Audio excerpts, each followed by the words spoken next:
콘따구리. 네, 알기 쉬운 콘크리트 강의. 오늘은 잔골재율에 대해서 살펴보도록 하겠습니다. 골재는 이렇게 두 개로 나누죠. 굵은 골재, 잔골재. 굵은 골재라 하면 5mm채 다 남는 골재, 잔골재라고 하면 5mm채를 거의 다 통과하는 골재, 이렇게 기억을 하시면 될 듯 합니다. 그러면 잔골재율을 정의를 한번 보죠. 잔골재율이란 전체 골재 중에 잔골재량, 그렇습니다.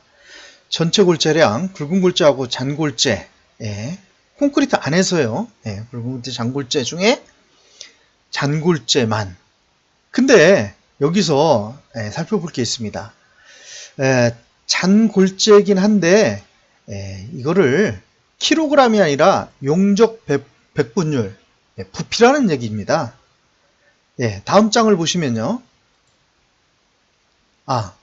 먼저 왜 그 부피로 하느냐 그러면 일단 킬로그램으로 해가지고 콘크리트 배합할 때는 씁니다. 일반 보통 골재로 하죠.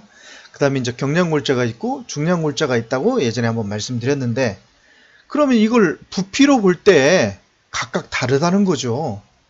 무거운 골재 같은 경우에는 부피가 작겠고요. 가벼운 골재 같은 경우는 똑같은 킬로그램이라 하더라도 굉장히 많겠죠. 그래서 작업성이나 워커빌리티 이런 면에서 잔골재율이라는 것은 골재 킬로그램으로 해가지고는 이런 부분이 반영이 안 됩니다. 그래서 잔골재율 할 때는 부피를 얘기하는 겁니다. 이걸로 한번 설명을 드려보죠. 현장 배합표입니다. 이제 레미콘사에서 이제 레미콘 트럭에다가 현장에 납품하게 되면 도착과 동시에 이제 공사 담당자한테 내미는 것이 현장 배합표죠. 보시면 확대돼서 보겠습니다. 여기 지금 그 나머지 그 재료들 결합제라든지 물, 자갈, 시멘트 이런 부분에 대해서는 기본적으로 무게 개념으로 킬로그램으로 계량이 돼서 하지만 작업성 때문에는 이 굵은 골재나 잔골재는 부피로도 필요하다는 거죠. 그래서 잔골재율이라는 것을 별도로 현장 배합표에 적어 놓고 있는데요. 그때는 %입니다. 그래서 다른 거 보시면 대문자로 돼 있죠. 이것도 S/A, A가 대문자입니까? 소문자입니다. 왜 소문자일까요? 여러분들한테 이 소문자를 씀으로써 이 잔골재율은 부피비다, 이런 걸 알려주기 위해서 일부러 S/A가 소문자로 작성을 한 겁니다. 만약에 잔골재율이 작다면 어떨까요? 결국은 자갈이 많은 상태고요. 잔골재율이 크다면 그때는 자갈이 적고 모래가 많은 상태가 되겠죠. 그러면 이 S/A, 잔골재율에 따른 콘크리트 특성에 대해서 살펴볼까 합니다.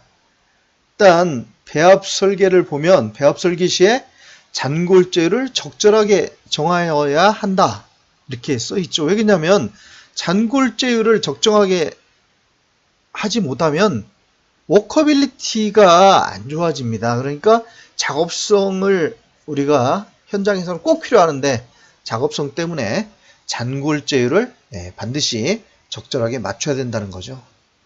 만약에 잔골재율을 적게 한다고 하면 슬럼프가 굉장히 커집니다. 그러니까 거꾸로 워커빌리티가 좋아지고 그럼으로써 단위 수량이 감소된다는 거죠. 그러면 물시멘트비를 일정하게 할 경우에 단위 수량이 적어지면 시멘트량도 적어지죠. 그럼 시멘트량이 적어져서 경제적이다라고 하는데요. 여러분들 콘크리트 생산 단가 중에서 무엇이 제일 비쌀 것 같으세요? 콘크리트 1세제곱미터를 만드는데 한 시멘트가 전체 비용의 한 60-70%를 차지합니다.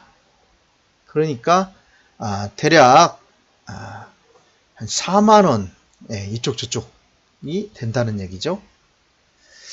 예, 그런데 뭐 장골재율을 적게 하면 슬럼프가 커지고 작업성도 좋아지고 단위수량 감소돼서 시멘트도 적어지니까 경제적이다라고 하지만 너무 적게 하면요, 콘크리트가 모래를 적게 하니까 콘크리트가 거칠어지겠죠. 그러므로 따라서 결국은 재료 분리까지 나타나는 상황에 있습니다. 결국은 워커빌리티가 나빠진다는 거죠. 그래서 일정 정도의 장골재율을 워커빌리티가 허용하는 범위 내에서 작게 하는 것이 좋다는 것이 무조건 장골재율이 너무 적게 한다. 이것이 좋다는 뜻은 아닙니다. 만약에 장골재율이 크면 어떻게 될까요? 반대로 여기는 슬럼프가 커지니까 슬럼프가 작아지겠죠. 그리고 장골재율을 크게 함으로써 처음에는 어느 정도 강도가 상승합니다. 장골재율이 크게 함으로써 강도가 상승한다. 연결자면 이 굵은 골재 사이사이에 장골재가 치밀하게 잘 들어가서 그 안에를 충분히 충진 잘 한다는 거죠. 그래서 충실성이 좋기 때문에 일정 동안은 강도가 상승할 수 있겠으나 장골재를 크게 하면 장골재가 많아지면 어떻게 되겠어요? 미소 공국이 많아집니다. 그러니까 일정 한도를 넘어가 버리면 결국은 강도가 작아진다는 거죠. 결국 뭐 내구성도 떨어지게 되겠습니다. 잔골재율과 콘크리트 품질에 대해서 정리해서 한번 살펴볼까요? 잔골재율은 소요 워커빌리티를 얻을 수 있는 범위 내에서 하내야 된다고 그랬죠. 단위 수량이 최소가 되도록 시험회에서 정해야 한다. 또 장골재율은 그때그때마다 사용하는 장골재 입도라든지 콘크리트 공기량이라든지 단위 시멘트량, 혼화재를 뭐 쓰냐에 따라 가지고 그때그때마다 달라집니다. 다음 페이지 있습니다만은 어쨌든 그거에 맞춰 가지고 시험회의에서 정해야 된다는 것이죠. 뭐 시방배합으로 잡았다 하더라도 현장에 공사 중일 때는 또 다르지 않습니까? 후전날 비웠을 수도 있고, 입도도 달라지죠. 골재 반입이 또 달라지고요. 그래서 잔골재율 입도가 변하여 조립률이 플러스 마이너스 0.2보다 커지면은 작업성이 변화되니까 배합을 수정할 필요가 있고요. 만약에 펌핑할 경우 어떻습니까? 펌핑할 경우에 이 잔골재율에 따라서 펌핑 성능이 달라집니다.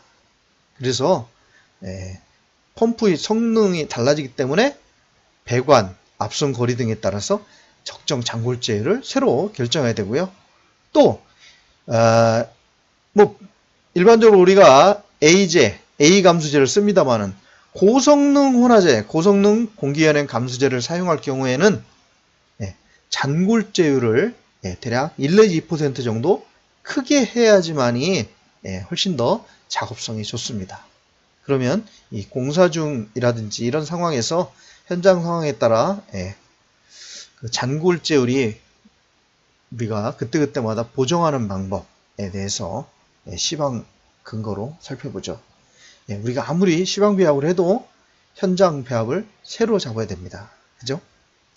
잔골재율 조립률이 변할 때마다 또 슬럼프가 크거나 작아질 때마다 기준은 슬럼프는 10mm이고 잔골재 조립률은 0.1이죠. 공기량은 1%마다 물결합 접이는 0.05 클 때마다 작을 때마다 그때마다 잔골재율을 보정한다는 것이죠. 잔골재율이 1% 클 때마다 아니면 작아질 때마다 그런데 그때는 보정하지 않는다. 물론 슬럼프도 보정하지 않습니다. 자갈을 사용할 경우 어떤가요? 좀 SYA를 좀 작게 하고요. 부순모래를 사용할 경우 반대로 SYA를 좀 크게 하는 이런 전체적으로 보정 방법에 대해서 시방 기준을 두고 있으니까요. 물론 뭐 레미콘사에 관계되는 거지만 현장 공사 담당자라든지 감내 담당자는 어차피 레미콘사의 품질을 컨트롤해야 되지 않겠어요? 그래서 이렇게 적정하게 현장 배합을 보정하고 있는지 이런 부분에 대해서 확인할 필요가 있겠습니다. 오늘 여기까지 하겠습니다.